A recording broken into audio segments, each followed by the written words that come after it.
Fellow Ghanaians, good evening. I came into your homes on 17th January to give an account of our COVID-19 situation, a situation which, per available data at the time, was not good.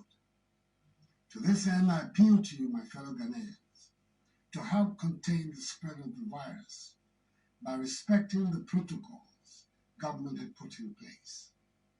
The hope was that we would begin to see an improvement in our case count as a result. 2 weeks on from that address, the situation is even worse.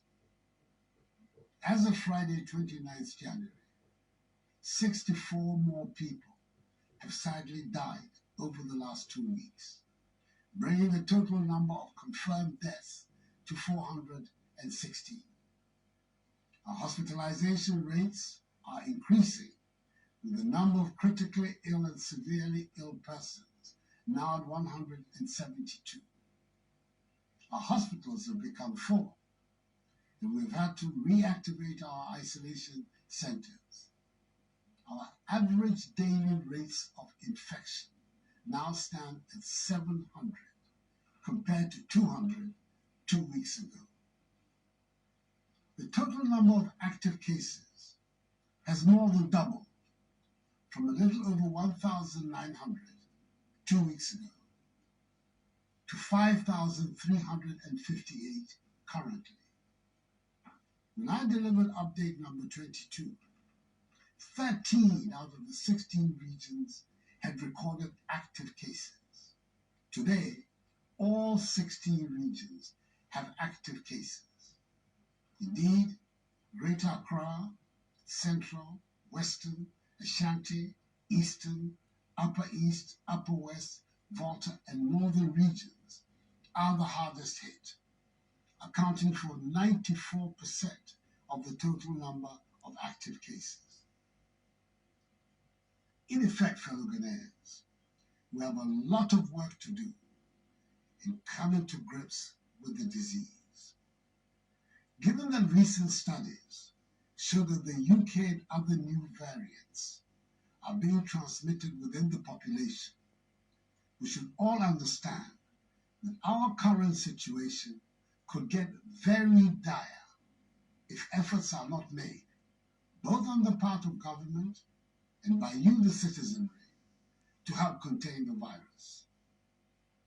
The analysis continues to tell us that the spread of the virus mostly occurs in indoor confined spaces with poor ventilation, where people are talking, singing, or shouting without their masks.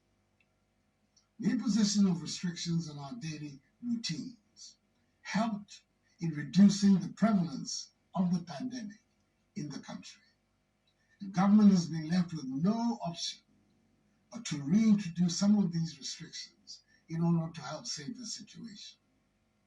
I know these measures in the recent past were unpleasant, but over a period they resulted in a favorable situation for the country. We have to return to them.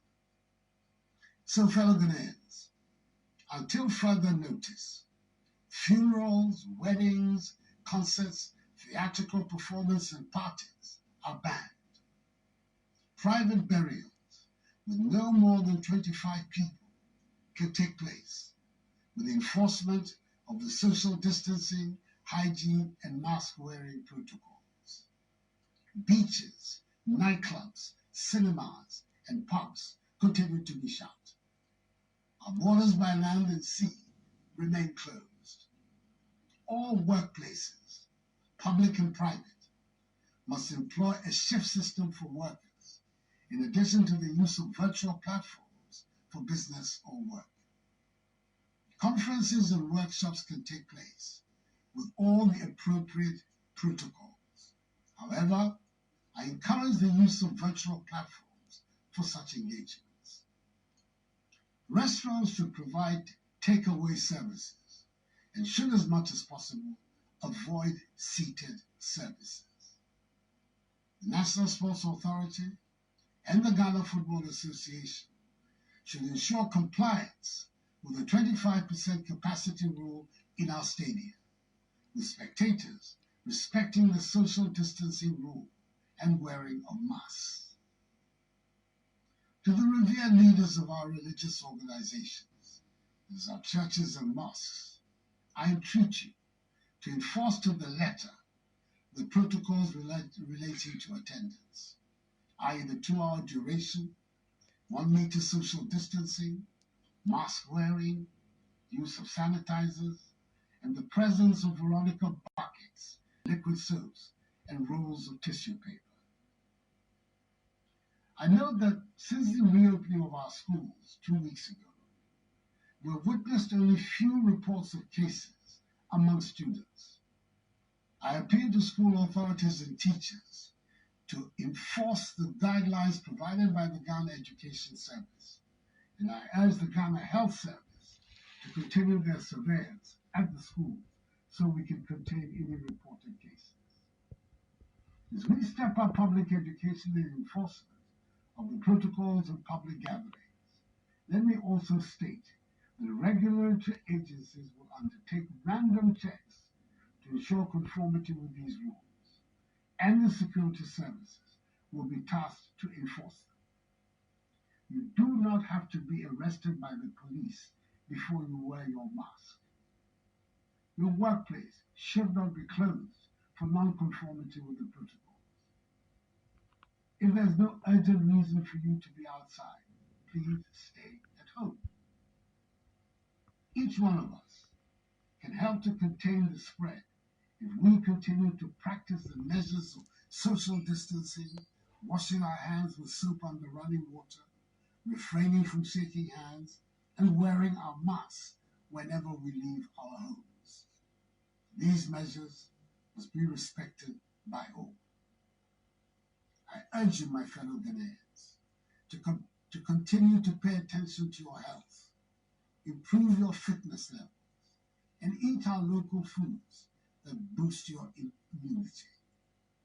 Should you at any time feel unwell or exhibit the most common symptoms of COVID-19, such as fever, dry cough, tiredness, please report to the nearest health facility and get tested. COVID-19 tests are free for all Ghanaians at public health institutions. If a Ghanaian citizen returns a positive result, the cost of care at isolation and treatment centers will be borne by government. At the 58th Summit of the Authority of ECOWAS Heads of State and Government, held virtually, it was agreed that the cost of the COVID test for inbound ECOWAS nationals be pegged at $50 United States at the Kotoka International Airport. The cost of the test for non-ECOWAS nationals still remains $150 United States. ECOWAS nationals and travelers who test positive will bear the cost of the mandatory isolation and treatment. Ghanaian nationals, however, who test positive upon their arrival into the country will have their isolation and treatment costs borne by the state. Fellow Ghanaians, in update number 21, I indicated that Ghana is set to procure her first consignment of the COVID-19 vaccines within the first half of this year. Since then, a lot of work has been done towards the realization of this. Our aim is to vaccinate the entire population with an initial target of 20 million people. Through bilateral and multilateral means, we're hopeful that by the end of June, a total of 17,600,000 vaccine doses would have been procured for the Ghanaian people. The earliest vaccine will be issued by March. The Food and Drugs Authority, FDA, will use its established processes for granting emergency use authorization for each vaccine in Ghana. As President of the Republic, I assure you that only vaccines that have been evaluated and declared as safe for use in Ghana will be administered. Government will continue to monitor our COVID-19 situation and will remain resolved in ensuring that we are able to return to normal daily routines. I remain hopeful that if each one of us embraces fully the safety protocols and we continue to put our faith in the Almighty, we will emerge strongly from this pandemic. Enuanom, ifibra minimum kasaya no, na ochi minuni, yayira no eyi huba, faa na efe nipa, misramo, obi anfa yayira ni bi agro. Mundi sise no so, ni titio, bose mask no, eno ene bemoye. Nenene, ochi eyi ne, ni generiye, ila efe gbenye, ekemen yawa, ni panify, boko ke hela akaswe, ni yamlam, ni titio, mask we, no bab wow. My faith in God tells me that this too shall pass. For the battle